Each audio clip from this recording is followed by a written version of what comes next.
Hello everyone. Welcome to this Planting Seeds webinar.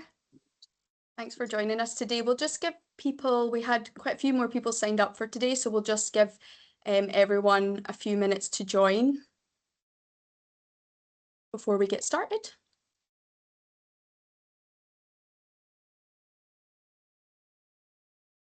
I hope you've all had a chance to enjoy some of the lovely weather, the sunshine today.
Okay, we did have quite a few more people signed up, but I think we've got, I think we'll just get started and let people join when they can, because we want to be able to hand over to our two wonderful speakers today to hear about the work that they do. So yeah, thanks again everyone for joining the third instalment of our Planting Seed series. As I said, we're joined by two brilliant speakers today, and the way that we'll run the session is we'll have Rhys will start with his talk, and then we'll have 5 minutes for Q&A from all of you at the end of that. So feel free to take note of your questions, and you can put your hand up during the Q&A to ask those, or you can use the Q&A function, the Teams function, to ask questions as you come up with them as well, and we'll pick those up during the Q&A. And then we'll hand over to Hamshya for our second talk of the day, and we'll have another 5 minutes Q&A before we wrap up the session. So just to kind of kick things off, Planting Seeds, this is a series of online discussions that we're hosting to showcase some of the work that's happening around Scotland and in Glasgow that's focused on people and planet. So it's something that we kind of started to run in tandem to the Youth Climate Action Fund, which is a fund that's currently open to young people and organisations to deliver their own projects focused on the environment. And you can apply until Monday to receive up to £3,900 funding for that. And we'll drop the link in the chat at the end of the session in case that's something you're interested in. But the Planting Seeds series is actually something that we wanted to open out to everyone to basically find out more about local climate action and some of the projects happening around the country as well. So yeah, it's kind of wider for you to kind of join and learn about these things. So I'm just going to hand straight over to Rhys. Rhys is a senior lecturer at the University of Glasgow, and his work focuses on exploring ideas about the future, particularly around food, energy and community. So we'll just hand over Rhys to kick off his talk. Thanks, Violet. I'm just going to try and share the screen.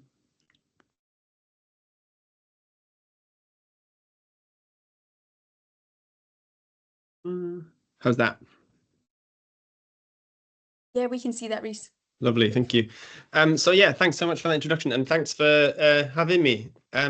It's nice to get a chance to talk to people, you know, outside of the usual kind of circles, right? So I thought when I was asked to do this, I was thinking what I might talk about. And while I'm part of a few different projects that are sort of relevant to the topic today, I decided to talk about something that sort of unites all of them, and I guess is really a big part of what I see myself as doing in those projects, right? Because no one person can do everything, and so I suppose this is my main sort of contribution to things like this, and that would be thinking about the importance of shared stories.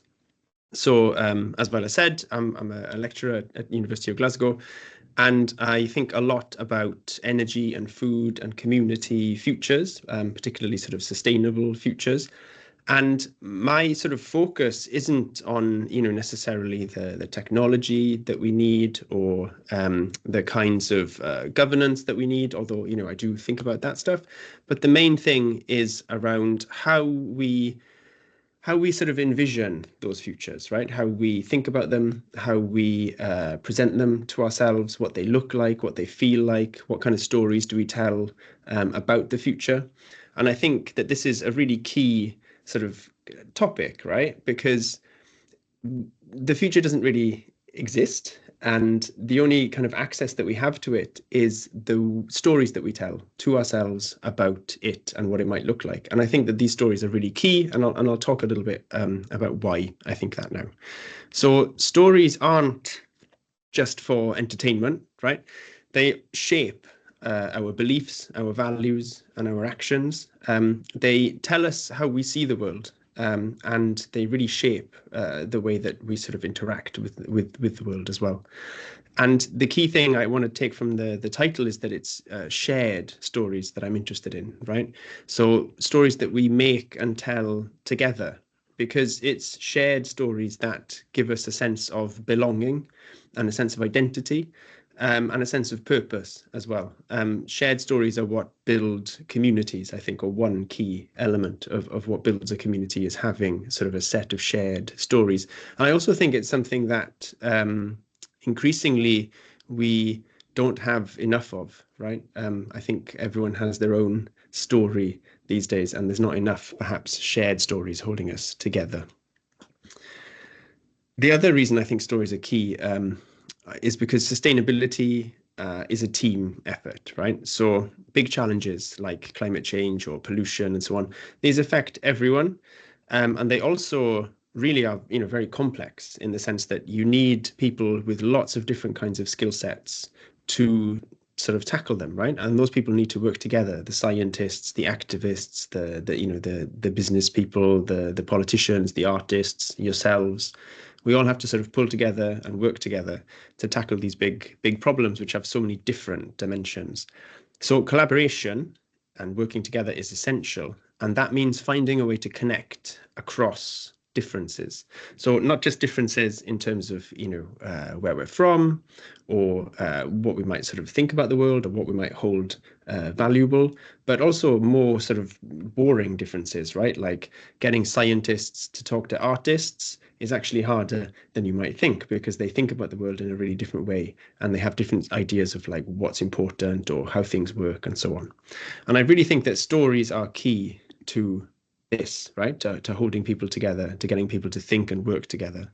So the first thing I would say is stories are important when it's about getting to know each other, right? So this seems kind of obvious. So hearing the stories of other people, their personal stories, these really help us to understand people's reasons for thinking things. They help us to understand how people see the world, what they might want from the world, right? What they might be afraid of, what they might hope for. And I think once we have a sense of these things, then it's much easier to work with people, right? Because you find more often than not a kind of shared common ground by doing that. So I'm just going to admit someone. And so that's the first thing, right? Is stories in that sense. Like it's important to get together and to listen to each other, and to listen to where we're coming from, what we want, what we hope for, what we fear, and that kind of thing. And that really is the initial sort of bridge between us, right? The next thing, why stories matter in collaboration, is because stories help you make an image of what you want. They let you make a picture of what your hopes and desires are. And this lets you reach sort of beyond yourself, right? To make links and common cause with other people. And it also, as I said, brings a sort of solid sense of belonging and identity. So, with climate change, what we often have is lots and lots of data, right? Graphs, which are informative, certainly. And we also have lots and lots of like negative doom and gloom stories, right? Any kind of scrolling through the kind of newsfeed gives you a lot of bad sounding news about climate change and sustainability. And while those can help us see the kind of urgency of the situation, and while data is obviously really important in helping us sort of get our heads around the specificities of the whole thing, stories of hope and desire move people, right? They engage people and they move people and they give people a sense of purpose and motivation. And I think that is really something that shouldn't be overlooked. And perhaps there's not quite enough of those at the moment. So to give you a kind of easy and interesting example, there's a genre called solar punk, and solar punk is like this mix of artwork, short stories, videos of people online building like solar powered rafts from discarded plastic and kind of homemade solar panels. It's this really interesting community that's grown up in the last decade, and it started really small. And now it's kind of global, right? It's not huge, but there's people all over the world who sort of would say that they were a solar punk. And what I find particularly interesting about it is that it really grows through stories. So as I say, there's like lots of people drawing pictures. It's kind of like a fan fiction element to it, right? There's people imagining these very green and sustainable future worlds, these worlds where everything's been fixed and everything is like lovely, and it has that kind of really kind of hopeful element to it. And as much as it's not necessarily the most realistic of things, it's really something that inspires people, right? And brings people together. And so what you see is people starting to come together into little solar punk communities around the world and really just kind of working towards this very grand, very far away, but still very inspiring image of what the future might look like. So it's a great example, I think, of how storytelling can fuel kind of motivation and creativity, and it can help people build common ground, even if they disagree on the finer details, right? They provide a kind of platform for collaboration. So not every solar punk is going to agree with every other solar punk on all the basic kind of details, right? But because they have this shared vision, they can still work together. And I think the key thing here is that that's true at a much smaller scale as well, right? That's true in the groups that you might be forming for your projects. That's true in your local community if you need to get people on board. That's true across different organizations. If you can find this shared vision, this platform, then it makes the kind of smaller differences less important, right? And you can work your way through those. So the key thing here is really to do it together, right? So whatever group you have, whatever community you're trying to rally, you need to sort of make that story together, give yourself a sense of shared vision and shared values as well. It's easy to say what you don't want to do, right? It's easy to say what you don't like. We're all very good at that, right? This is rubbish, I don't like that. But when you start trying to talk about what you do want and what you think the world should look like, actually we find, surprisingly, that we haven't exercised that muscle very much. And we find it hard. We find it really hard to imagine what that should be, what the world should look like, how things should work.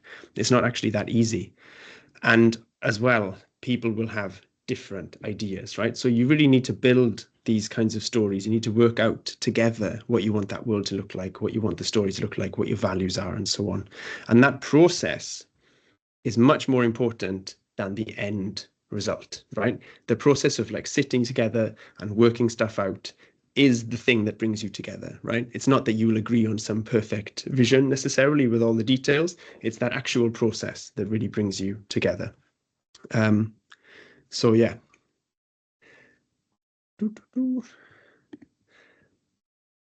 One example of how you might do this, if you're just starting out with a group or a community, is kind of an easy thing because there's a prop here for you, right?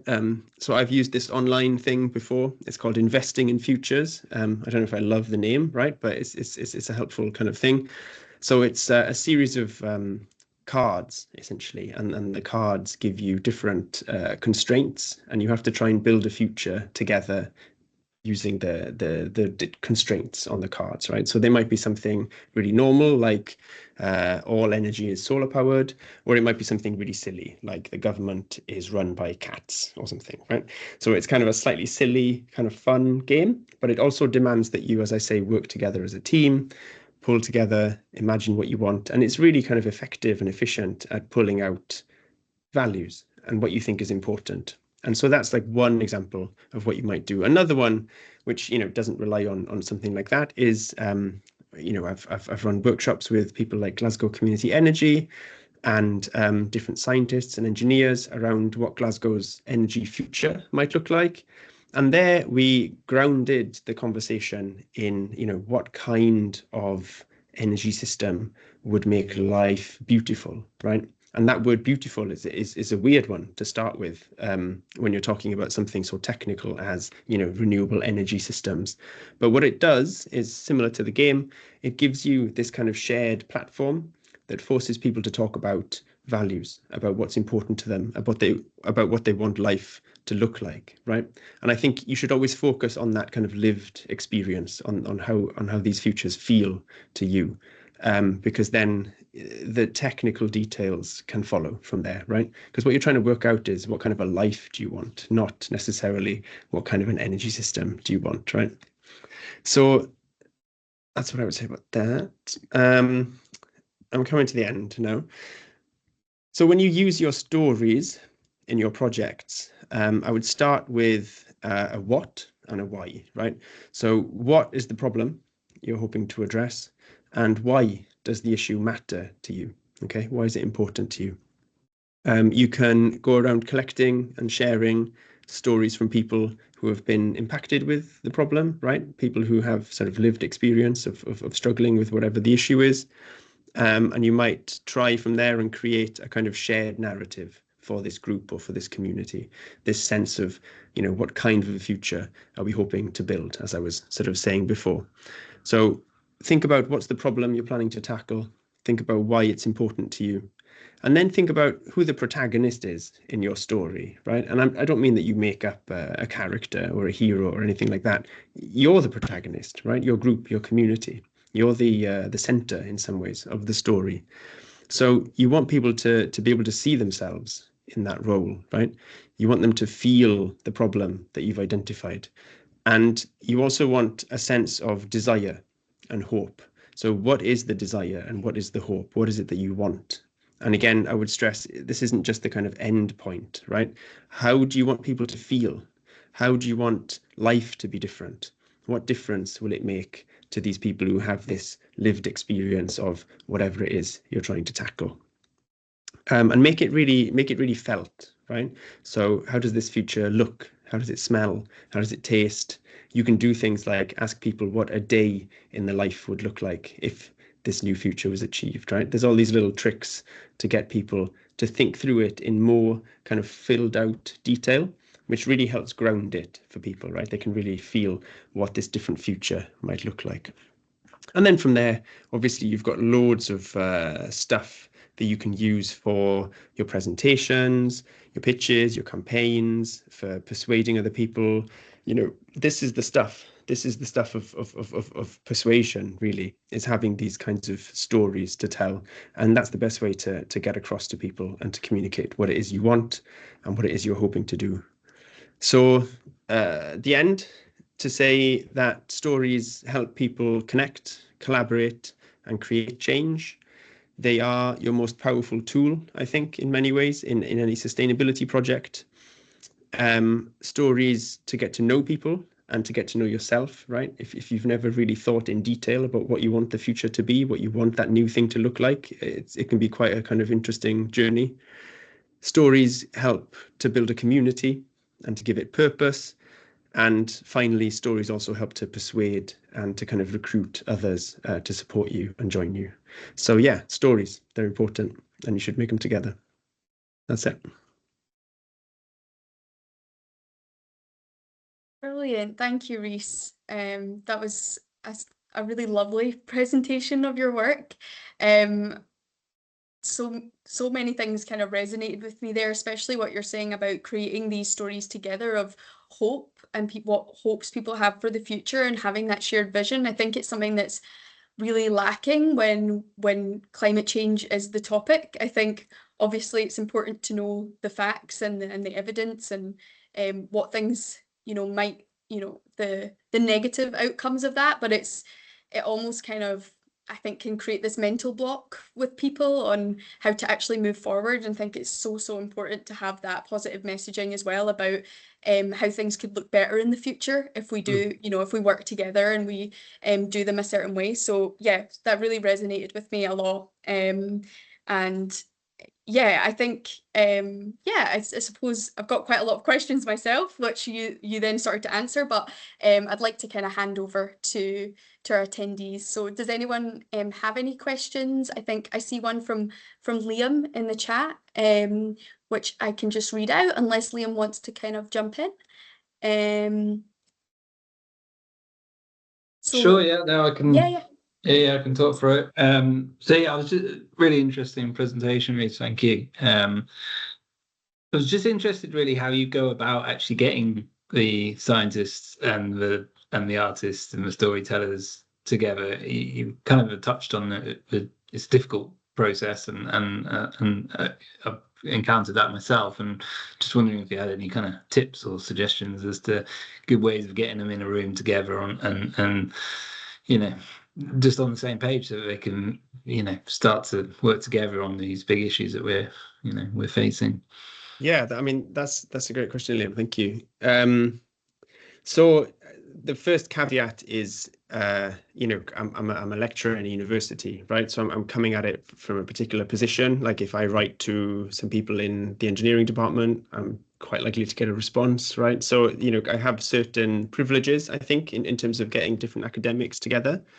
But in terms of pulling people together, I would say two things. The first thing is, well, actually, it's the same thing twice in some ways, right? It's having an object. So I think people occupy their own worlds in terms of how they think about things, what they think is important. The scientists have a certain way of going about things. The engineers have another way of going about things. If you ask them to talk about energy transition, for example, right? The engineers have a certain set of things, a certain conversation they're a part of, certain tools that they're going to use. And the scientists are the same, and the artists are the same, and so on. So the first thing is recognizing that the thing that pulls them together is, for example, energy transition, right? So that's the object that will get everyone together, hopefully, to talk together. And I think increasingly people, in particular, people who were leading the kind of discussions before, like the engineers and the scientists, I think they're increasingly realizing that they need knowledge and techniques and strategies from outside of their sort of disciplines, right? I think they're seeing that, what they have isn't enough somehow, right? That there are all of these other hidden social, cultural sort of elements that they are ill-equipped to really think through and deal with. So I think my experience has been that they're up for it, as long as, as I say, the object is something that they are interested in, ready to deal with, something like energy transition. And then once they're in that room, the technique, I briefly alluded to it. The technique I've been using is to really ground it in sort of like a human dimension, right? So questions I've used have included what kind of energy system would produce beauty, right? Or what kind of food system would make love a reasonable, easy choice, right? And these fall oddly on the ears, and especially the kind of engineers, they perhaps feel a bit uncomfortable initially, and they're like, well, what is this room I'm in, and why am I having this stupid conversation? But actually, once you get going, all that happens is that people end up talking about, as I said, values or quality of life, or, the answer to the question, what kind of energy system makes life beautiful? It has lots of prosaic answers, right? Things like free energy for community centres, right? Or like low bills, or nobody in energy poverty. There's all these kind of prosaic answers to that apparently quite sort of odd question. But it's also a question that the artists understand, right? It's also a question that anybody who sort of lives in the world has some kind of perspective on. So it's again about having that object which is outside of everyone's comfort zone in some way, but which also sort of unites them all around the question that you're hoping to get them to talk about. And again, my main thing has always been to start with values, quality of life, beliefs, and then the kind of technical discussions can follow from there, because that's really the ground that I'm interested in. Yeah, hopefully that was helpful.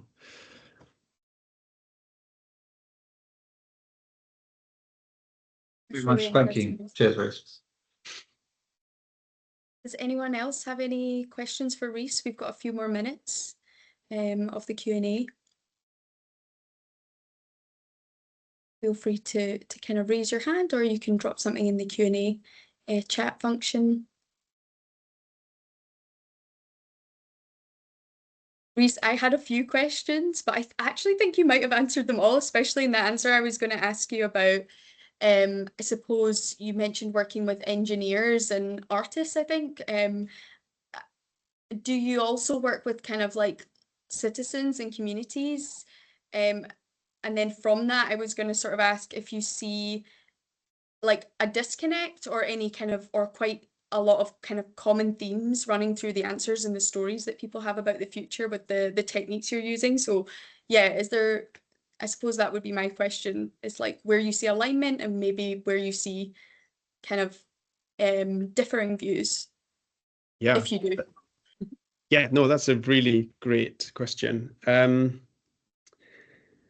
So the detail is different each time, but like as a sort of broad answer, I would say maybe the main difference between a room full of academics and practitioners of various kinds and a room of say like community members or citizens would be, it's not always like that obvious, but kind of like a sense of agency maybe would be the big difference, because as much as academics aren't, you don't think of them as like the most like potent of individuals necessarily, but like everyone in that room is thinking about money they could win, projects they could do, right? There's like mechanisms available to us to make things in the world.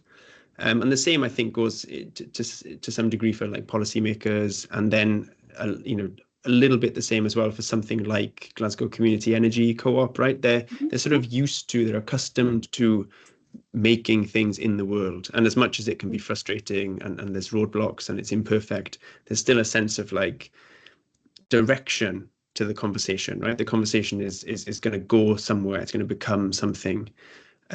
Whereas I think often with sort of citizens or community members, you have to make sure that it's clear where it's going and what influence they might have, because otherwise it can feel quite rightly, I think, like a talking shop, right? Because there isn't that sense of direction, or there isn't that sense of agency there as a given, I would say. And the other thing is, it's kind of tied to that. Perhaps there's more frustration. Yeah. Again, for me, those two things are the same, two sides of the same coin, right? Like a sense of a lack of agency is frustrating, and I think that's what that is. That's really interesting. Thanks, Rhys. Any final questions for Rhys before we move on to the second speaker of the day? Well, thank you, Rhys. Again, that was super interesting. Really good to hear about your research and the work that you do. And yeah, I really also liked what you said about having the kind of, when people are thinking about starting their own projects, pieces of work, that having that really clear what and the why as well. And I think that's something that real food for thought for anyone that's interested in applying for the Youth Climate Action Fund as well. So yeah, thank you. Thank you, Ella. Thanks for having me. That was great. I enjoyed that. Great. I'm just going to pass over to Anna, who's going to introduce our second speaker of the day. So yeah. Thanks, Villa. Hi, everyone. So our next speaker today is going to be Hamshya, a seed librarian from Glasgow Seed Library, based at the CCA. So the Seed Library are leading on gathering, sharing, and growing seeds in Glasgow. And their role is to nurture new species and to help us adapt in that process to climate change. Today, Hamshya is going to be telling us more about the journey that seeds take from being a seed to being a vegetable on our plates at home. So welcome, Hamshya. Hello, I'll share my screen and I'll just Thank jump you. straight into it. Okay, so normally I would do this talk with a lot more detail, but I'm going to share these slides afterwards and I'll probably just talk about the basics of why we seed save and what are seed libraries and what's this whole kind of maybe like kind of social political context that makes seed saving a lot more urgent. Oh no. Okay, I have to click. I'll start with talking about a bean called the Cherokee Trail of Tears. Now, the Cherokee Trail of Tears is a fantastic bean and it gives you such heavy yield. But the reason that we've actually been able to acquire it is because of the Cherokee people themselves. Now, the Cherokee people grew and they were a fantastic farming community. That part of the world, in fact, developed and grew so much different crops. And unfortunately, as you know, with the way of colonialism, the American government threw the Cherokee people off their land. There was a forced march in the 1800s, and many people died. However, during this march, they decided to carry these beans with them. Now, Cherokee land was humid to subtropical, probably around about 21 to 35 degrees, kind of what today feels like in a way. But today, because of the bean being continuously saved and looked after, somebody actually saved and looked after these beans on an island on the Isle of Arran, on a farm, a super windy farm that faced the sea and just fed it seaweed, and they did brilliantly well. And today, the Cherokee people have their own seed bank, which is really similar to a seed library, and they give away their seeds for free. And again, this element of seed saving is so important, right? Because it's how seeds are, these wonderful foods that we still have, can still reach our plates today.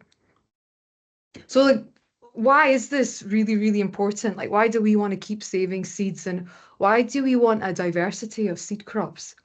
So for example, like this is an American figure, but round about a century ago, you would have had 544 different varieties of cabbage, and now we're down to 28.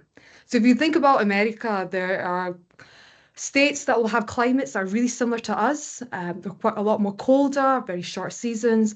And you have certain states in America which are really, really super warm. They're like desert climates. You've got maybe something a lot more colder than Alaska. So having such huge diversity of crops that are adapted to loads and loads of different climates that are there for people to eat is so important because it gives access to food at such ease. So if you look at the Scottish climate, I know today, normally this works out pretty well, but now if you think of the Scottish climate, it's pretty cold, it's hardy, you've got low levels of light, even though today you've got a cracking spring, and we've got really short seasons as well. If you think about Scottish soils, they're post-industrial, particularly within this part of Scotland, it's super, there's a lot of contamination and it's not the most fertile as they can be. So what sort of Scottish or what sort of vegetable cultivars have done really, really well in the Scottish climate that have been a product of seed saving over many, many, many years? For example, we've got a leek called the Musselburgh leek, and it was bred by a head gardener in Musselburgh in the 1840s. And he wanted to stop breeding, or not breeding, so he wanted to stop buying in leeks from France. So, and they also noticed like the French leeks, they weren't hardy enough for the Scottish climate. And he wanted to stop importing seeds. So he thought, you know what? I'm going to start trying to adapt. Seed saving could be really simple in that way. So if you were James Hardcastle, you've got loads of land, let's grow out like 100 French leeks. In your first winter, say a lot will die, and you save the seeds from the ones that survive. And you keep repeating this process year after year after year. And within 10 years, you can almost have a generation of seeds that are super well adapted to your climate. So seed saving is like a very slow burning, almost like a sculptural process of adapting seeds to climate. And that musselburgh leek was originally a leek that done really, really well in France, and now it stands up in snow, which is, again, pretty epic for a leek. Just to give this a little bit of context, leeks were probably first adapted in the second millennium of the BCE in Egypt. I'm going to whittle through these a bit more faster than I normally would. Shetland kale is possibly, again, a mighty kale variety that possibly dates back to Viking times and is done, I mean, it's quite legendary that an aptly named guy, Basil Anderson, wrote a poem about it. Gorehot cabbage is an epic cabbage. As you can see, it's pretty big cabbage. And the seed originated from the Scottish borders around about 1910.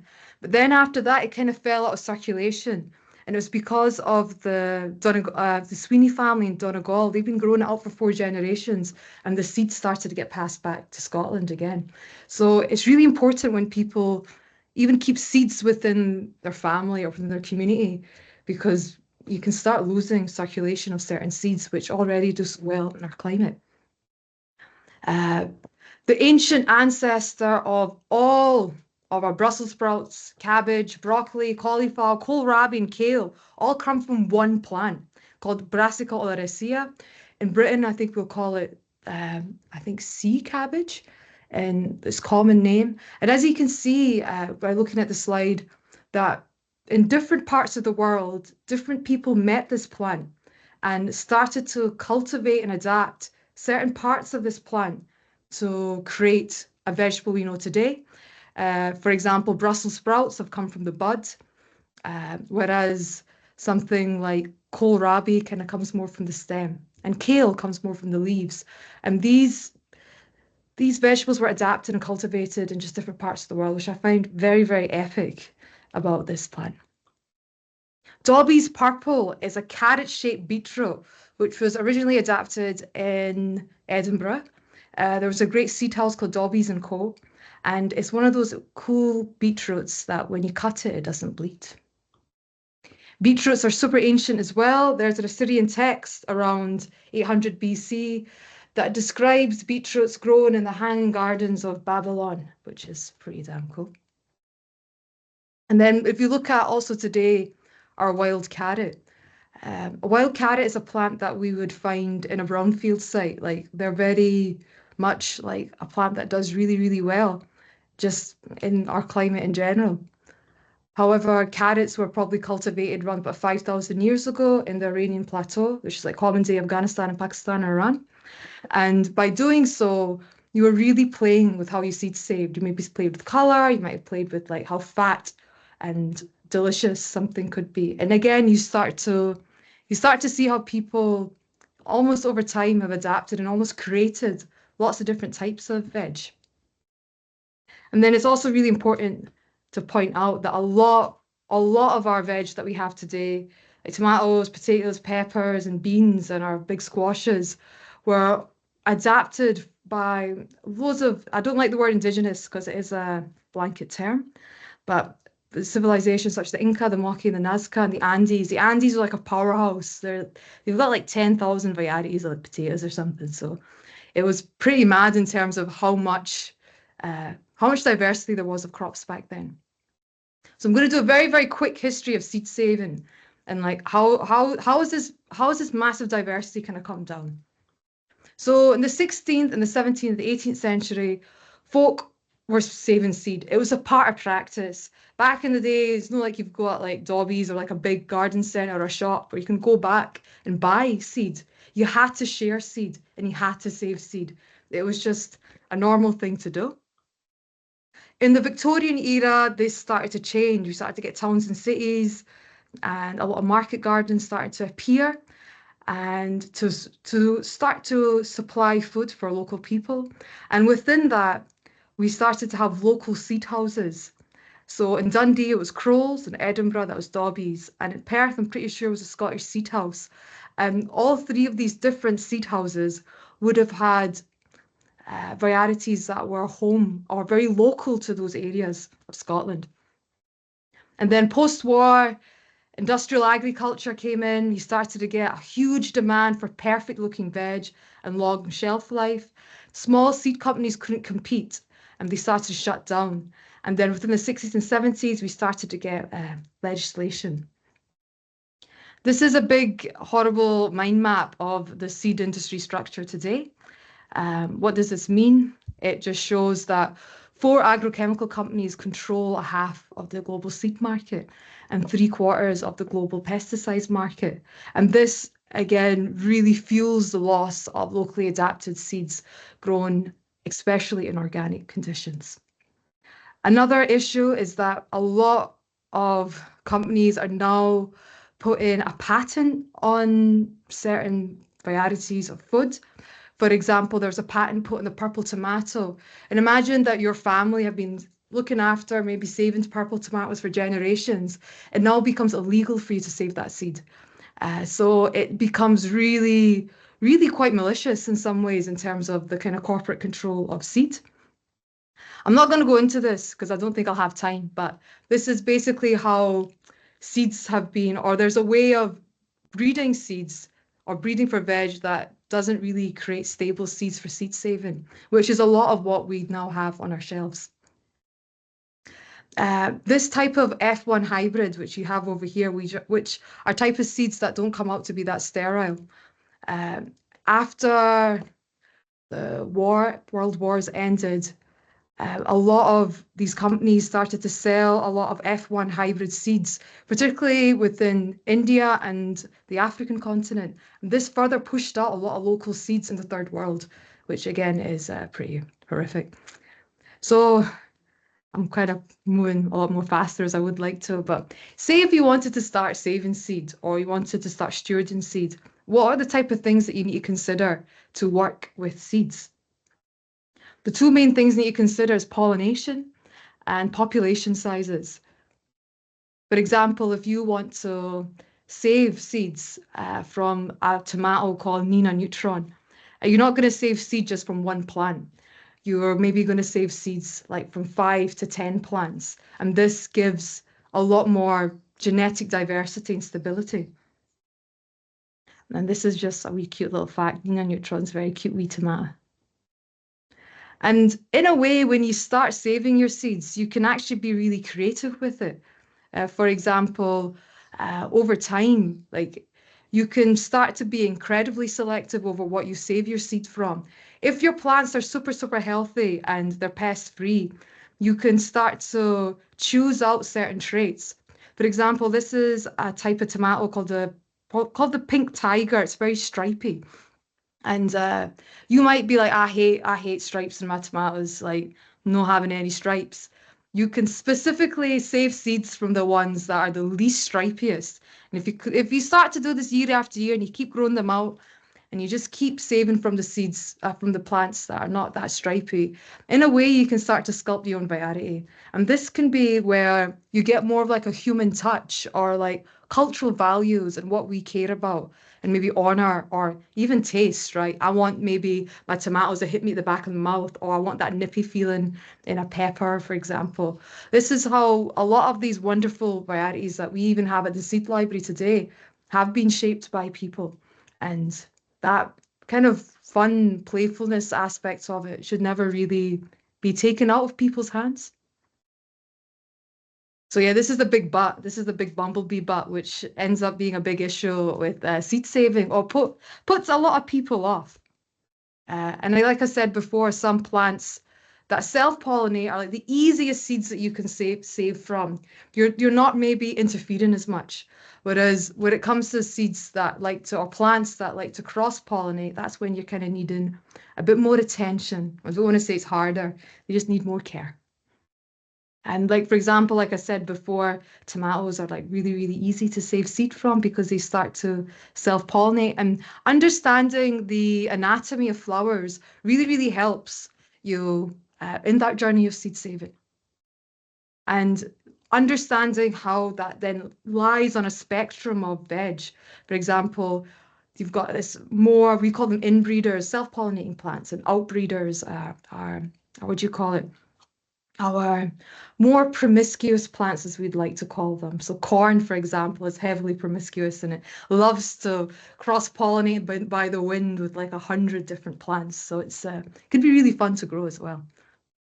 So if you really want to start seed saving, these are the guys that you want to maybe start focusing on. They're very easy, they self-pollinate, and you can find dwarf varieties or really, really huge varieties depending on the space that you grow within. You can embrace pollination, you can embrace the random behaviors of pollination. And this is like a really cool story about how in the Black Isle, just by chance encounter, they found a bean plant going black. And they ended up now they've got a new bean called the Black Isle broad bean, which we are growing out in certain parts of Glasgow right now. And this is a type of growing where you purposely let everything cross-pollinate with each other. You can maybe have 10 different varieties of squash, and you just let them cross and you just see what happens. My colleague Meg next week at the Washhouse Gardens will be working with this landrace mix called the Desert Spirit, which is really well adapted for cold climates. And this is a way to get people more involved and just let people know how you can do a bit of landrace gardening. And yeah, these guys are great in a landrace if you want to get really creative and just let things cross-pollinate. These are the ones you can have fun with. So, okay, I'm reaching the end. I'm just going to whittle through some photos of like, what does seed processing look like? And what do we maybe get up with the heavy seeds? A key skill is understanding how a plant goes to seed and when is it right to start to collect that seed. Tomatoes are great because you can just take out the seeds when you eat it. Sometimes you might need to let them dry. Sometimes you have to let them bolt and you let them go well over the time of harvesting. There's a difference between wet processing and dry processing. You can also do some really fun ways of like wind winnowing and separating seeds out from their cases. This is what we do at the Seed Library. This is my former colleague, and we get the community involved so you can take a break, as you can see over here. And this is when we do like a lot of mass cleaning and processing. And this is where I was this morning. This is where we grow out for seeds specifically. So we don't eat them, unfortunately. And we end up, I should have actually put this image first, sorry. But this is where we grow our seed crop. So where is the Glasgow Seed Library and where are we currently based? We're based at the Centre for Contemporary Arts, the CCA on Sucky Hall Street. Usually just walking through that front door, and if you just look on the right, the cabinet is over there. We've actually now moved to the left 2 days ago, so this is a very old presentation technically, but we're basically right here in the foyer space, and you can see you can just browse the seats.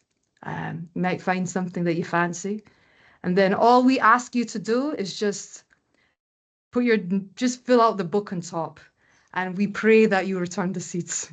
So really, we do find a lot of people taking the piss sometimes, and we do ask people. We've changed this now, but if you're returning seeds, we do ask for a wee bit of information as well. And yeah, I'll leave it here. This is a project that we're just starting to do with like an okra landrace, and my email's here in case you ever want to get in contact.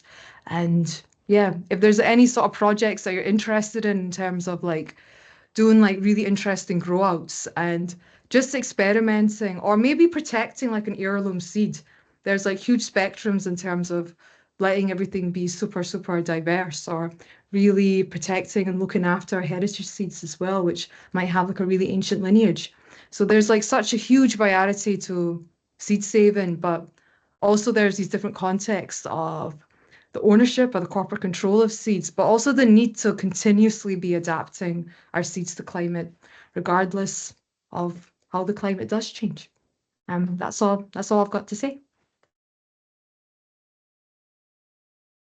That was great, Hamshya. Thank you so much. You managed to encompass so much into a really short space of time.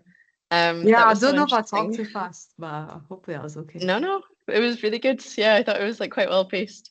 That was, I really loved the diagram that you showed quite early on to show how our seed varieties have changed so much over time. I think you had like 544 varieties of cabbage and it's down to like something like 30, such a massive difference. And it really like underlines the importance of the work that you're doing to get communities behind this and like feel passionate about maybe the seeds from their own communities and more interested in doing this in their own spaces. I'm going to open it up for questions if anyone's got any. I'm sure there's going to be a couple of good ones.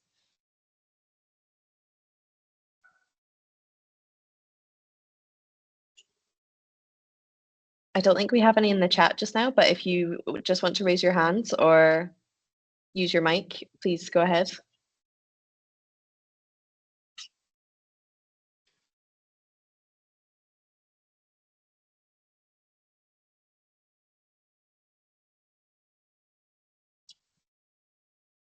I don't think we have any at the minute, but there was one that I wanted to ask because we were at an event the other week and we've been advertising the Youth Climate Action Fund, and an organisation said they would really like to do some planting, but they feel like they don't have the space to do it.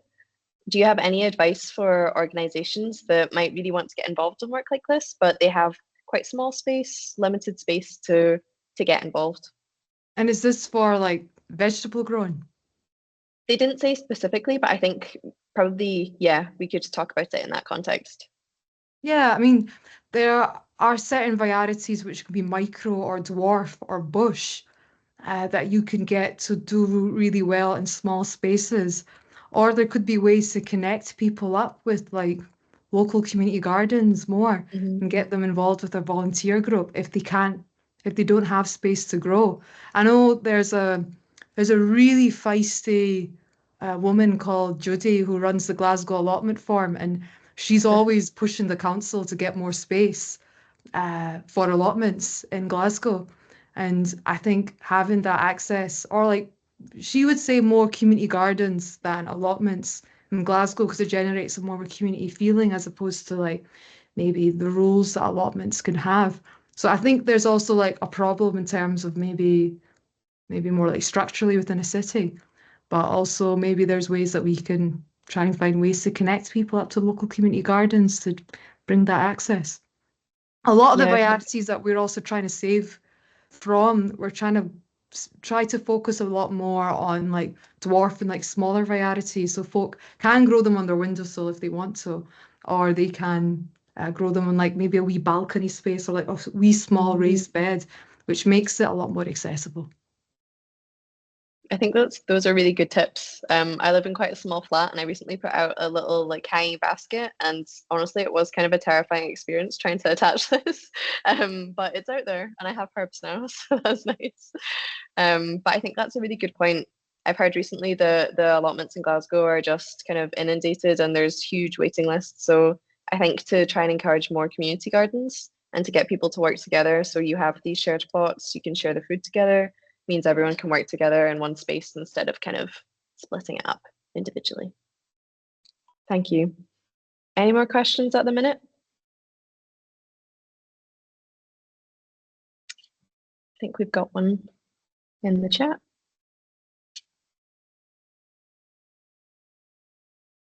So there's a question from Zora. She's saying, in theory, can you create a variety of plant that does best on your windowsill? And she also said, can I bring leftover commercial seeds to the library? So you could maybe adapt. So you could select seeds from your smallest plants. Like for example, we're trying to experiment with a type of dwarf pea called the American Wonder. And when we read about it, it has like fat, tasty pods, and that sounds like super American in a way, like the American Wonder. And we wanted to see if we could try and do a grow out and get more people involved with the grow out and see if it would see how tall it actually grows. But if we start to save seeds from ones which are maybe a lot more smaller, which can maybe do well in a windowsill, then over time you can almost curate that height. And then to the second question, like commercial seeds isn't something that people do donate them, and we sometimes will just put them in with this other box with our commercial seeds. But the global movement of seed libraries is very much towards open pollinated or organic seeds that are not genetically modified. So if you know that commercial seed is not that, if it's not organic, if it is organic, or if it is like if it's not a, what do you call it, a GMO variety, then that's fine. But I think our general, and this will be for like any seed library, one of the main reasons that seed libraries do exist is to house a collection of organic open pollinated seeds, but they are molded and they're sculpted, or they're curated by the community themselves, right? And a lot of these seeds, organic seeds, are a lot more stable. As I said, they're thousands and thousands of years old. So we really try and promote that. And it sounds like we're being quite pernickety, but it's quite important, and it's the essence of seed sovereignty, I guess. That's really useful. Thank you. We also had a comment in the chat just about someone that works at Kenning Park Complex who's running community gardening sessions. So it's good to know that locally there's these sessions going on and people can join. How do you tend to engage people in the work of the seed library? Can they come and volunteer like as they want, or do you sort of run sessions with communities? We mainly do like different kind of sessions with communities, and we're still trying to find a way to work around the CCA, because we're technically employed by the CCA. They won't allow us to have a volunteer group, or we're not allowed to have volunteers as part of the CCA policy. So, but we do try. We're trying to figure out whether we can maybe open up a Wednesday on when we're at Lamb Hill, and to get people to join us maybe once a month, and to kind of see what does a seed crop look like, and maybe watch a plant, because it's really fascinating when you're sowing that seed and you're watching the entire cycle, and you get to save that seed again. It's like quite deep plant knowledge in that way. But at the same time, we do try and get involved with different types of community projects. For example, my colleague Meg will be working with the Washhouse Gardens next week to run a Desert Spirit land race, which is specifically for seed saving. At the People's Plot in Pollock Park, we'll be doing a Black Isle broadbean, or like generally just a broadbean growing out project. And then I will hopefully be launching this okra landrace project just at the end of May. So we try to partner with different organizations as we can to support them if they want to do seed saving. But a lot of the time that we're noticing with a lot of community gardens, they're using a lot of commercial seeds and they're not maybe as aware. So a lot of what my focus is kind of doing that kind of in a way. It sounds quite pedantic, quite, what do you call it? Like we need to do a wee bit of education around that, or knowledge sharing about why seed saving is really important. I can totally see why, because I think to newcomers trying to do this kind of thing, there's a lot of things that might be instinctive to you, but actually it's not the right way to do it, because you guys have the knowledge of what works best and the right conditions to kind of set things up in. So I think it's a really important role, and something that people would be definitely interested in and feel more confident in with your guidance. So yeah, really interesting. Perfect. If we've got no more questions, I think we'll probably wrap up planting seeds here. But thanks so much to our speakers today. They were both really interesting talks, and I think they complemented each other really nicely. So thank you, Rhys and Hamshya, for coming along for this edition. Oh, Vela, did you want to jump in? No, that was a mistake, Anna. I meant to react. I just raised my hand instead. Thought you were keen to jump in. Sorry. Just to finish off today, thanks everyone so much for coming along. The Youth Climate Action Fund will be closing on Monday, the coming Monday, the 5th of May at 8 p.m. So if there's anyone that is still keen to put in an application, you've got time, and you can reach out to Vela and I if you want any support in that. And I hope today gave a few people ideas that they might be able to put forward. I think Vela's just dropped the link in the chat if anyone wants to take a look at it there.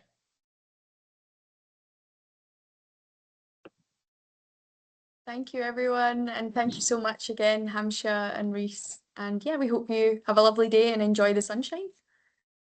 Thank you. Thank you. Thanks, Thank everyone. you. Thanks for Bye. coming on. Goodbye, everyone. Bye, guys.